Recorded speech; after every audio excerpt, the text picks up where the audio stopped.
बेटा एम्स में और बाप वृद्धाश्रम में। बिल्कुल सही सुन रहे हैं। बेटा एम्स में है, ऑडिट करता है, बेटी रिसर्च में है।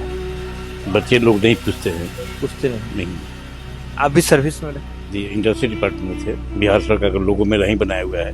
कुछ दिन पहले आपने देखा था कि रेलवे के एक अधिकारी थे जिसका कि बेटा इंजीनियर था, जो पूर्णिया के वृद्धाश्रम में बुजुर्ग जो है अपना बुढ़ापा को इस ठंडी में काट रहे थे।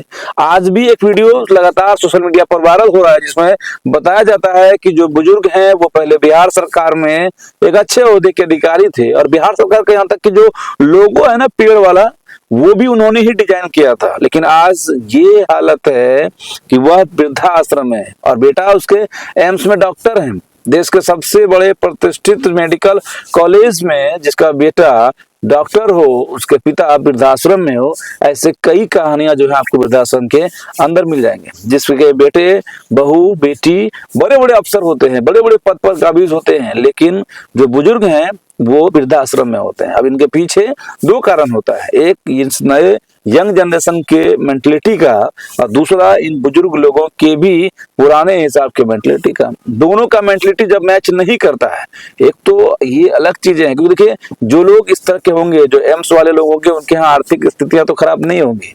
जो इंजीनियर, और एक जो पुराना वीडियो हमने आपको दिखाया था जिसमें बताया गया था कि जो रेलवे में अधिकारी थे और पेंशन मिलता है, उसकी भी आर्थिक स्थिति ठीक होगी। तो यहाँ पर दिक्कत कहाँ आता है? बाकी जिनकी आर्थिक स्थिति खराब है और उस कारण से वो वृद्धाश्रम गए हैं, इसकी संख्याएं बहुत कम होते हैं। ज्यादातर वृद्धाश्रम में वो लोग होते हैं जहां पर मेंटलिटी का एक गैप होता है। नए जनरेशन के बेटा बहू और पुराने जनरेशन के माँ पिताजी या जो भी लोग उनके घर के अंदर रहते हैं, उन लोगों के बीच एक जो मेंटल गैप होता है, उस गैप के कारण से आज समाज में इतनी दूरियां बढ़ जाती है कि बेटा बहू बेटी दामाद किसी इंग्लैंड में या किसी दूसरे शहर में बड़े ओहदे के अधिकारी होते हैं और पिता अपने बुढ़ापे को वहां पर जाकर कष्ट से दिन गिनता है, रात गिनता है और किसी तरह से बस ये दुआ करता है कि जिंदगी नहीं बल्कि मौत आ जाए। बाकी ये पोस्ट आपको वायरल करना है ताकि सीख मिले, लोग सीख सके।